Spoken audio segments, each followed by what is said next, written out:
আসসালামু আলাইকুম ভিউয়ার্স, আশা করি আল্লাহর রহমতে ভালো আছেন। যে যেখানে আছেন ভালো থাকুন, সুস্থ থাকুন, এই দোয়া রইল। আমিও আল্লাহর রহমতে পরিবার পরিজন নিয়ে ভালো আছি আলহামদুলিল্লাহ। বর্তমানে আমরা লকডাউন অবস্থায় আছি। এই অবস্থায় আমাদের প্রয়োজনে যদি বাইরেও যেতে হয়, যেমন সাবধানে যাওয়া উচিত, তেমনি খাবার দাবারের ব্যাপারেও আমাদের খুবই ভেবেচিন্তে পুষ্টিগুণ সমৃদ্ধ খাবার রান্না করা উচিত।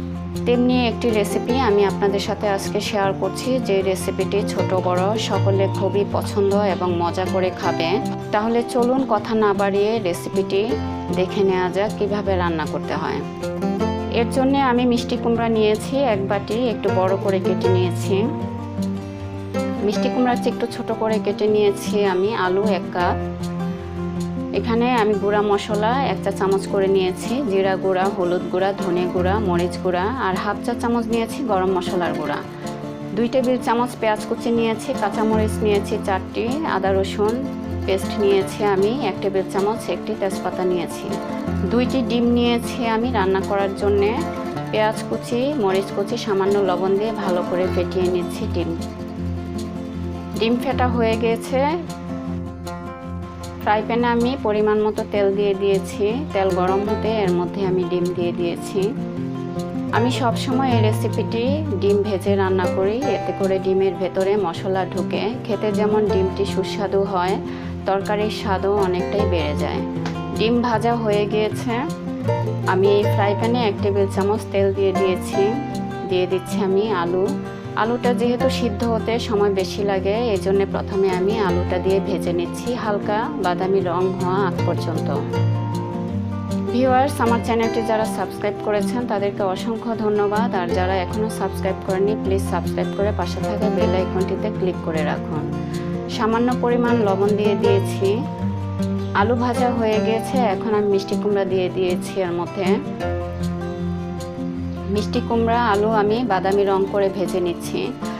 এভাবে ভেজে নিলে সবজির ফ্লেভারটা যেমন ভালো আসে, খেতেও খুবই সুস্বাদু হয়। আপনারা এভাবে ভেজে নিয়ে রান্না করার চেষ্টা করবেন।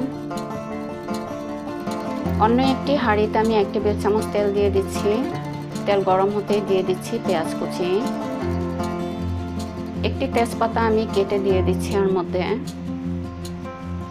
চুলার আঁচ কমিয়ে এর মধ্যে আদা রসুন পেস্ট দিয়ে দিচ্ছি সামান্য পানি দিয়ে আমি হলুদ গুঁড়া, ধনে গুঁড়া, মরিচ গুঁড়া এবং জিরা গুঁড়া থেকে অর্ধেকটা জিরা গুঁড়া দিয়ে দিচ্ছি। আর বাকি জিরা গুঁড়াটা রেখে দিয়েছি। কেন রেখে দিয়েছি আমার সাথে থেকে পুরো রেসিপিটি দেখলেই বুঝতে পারবেন। স্বাদ মতো লবণ দিয়ে দিচ্ছি, দিয়ে ভালো করে কষিয়ে নিচ্ছি। কষানো হয়ে গিয়েছে। আমি ডিমগুলো এরকম ছোট করে কেটে নিয়েছি, আপনারা আপনাদের পছন্দ মতো করে নিতে পারেন। ডিম কষানোর জন্য সামান্য পানি দিয়ে দিয়েছি। ডিম এইভাবে কষিয়ে নিলে মশলার মধ্যে ডিমের ফ্লেভার এবং স্বাদ মিশে যায়, আর তরকারির স্বাদটাও বাড়াতে সাহায্য করে। ডিম কষানো হয়ে গিয়েছে। আমি এই কষানো মশলাতে দিয়ে দিয়েছি সবজি, দিয়ে 2 মিনিট আমি কষিয়ে নিচ্ছি। 2 মিনিট কষানো হয়ে গিয়েছে। আমি এখন এর মধ্যে দিয়ে দিচ্ছি 2 কাপ পানি। আপনারা যে যেরকম ঝোল খেতে পছন্দ করেন ওইরকম পানি দিয়ে আপনারা তরকারিটি রান্না করে নেবেন। 2 মিনিট রান্না করে আমি এর মধ্যে দিয়ে দিচ্ছি কষানো ডিম, দিয়ে আমি উল্টিয়ে দিচ্ছি। ডিমের মধ্যে যে মশলা লেগে আছে যেন তরকারির সাথে মিশে যায়। এই অবস্থায় আমি দিয়ে দিচ্ছি গরম মশলার গুঁড়া, দিয়ে নেড়ে চেড়ে দিচ্ছি। গরম মশলার গুঁড়া ভালো করে মিশিয়ে দিচ্ছি তরকারির সাথে।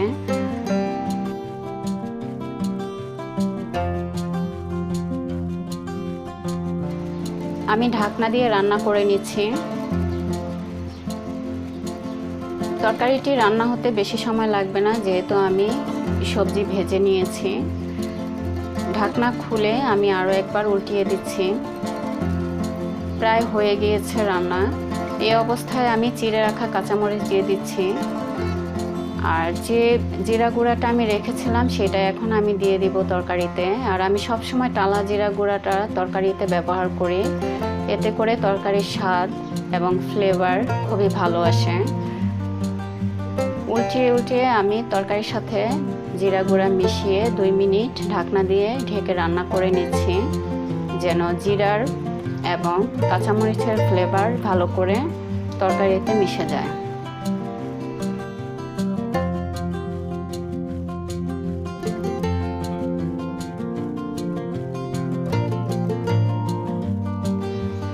ভিউয়ার্স, হয়ে গিয়েছে আমার আজকের রেসিপি রান্না। খুবই মজার একটি রেসিপি, অল্প সময়ে রান্না করে নিতে পারেন। খেতে যেমন সুস্বাদু, পুষ্টিগুণ সমৃদ্ধ একটি রেসিপি। ছোট বড় সকলেরই ভালো লাগবে এই রেসিপিটি। বাসায় একবার ট্রাই করে দেখুন, আর ভালো লাগলে আমাকে কমেন্ট করতে ভুলবেন না, বন্ধুদের সাথে শেয়ার করবেন। এতক্ষণ আমার পাশে থেকে রেসিপিটি দেখার জন্য অসংখ্য ধন্যবাদ। আপনাদের জন্য দোয়া রইল। ভালো থাকুন, সুস্থ থাকুন। আসসালামু আলাইকুম।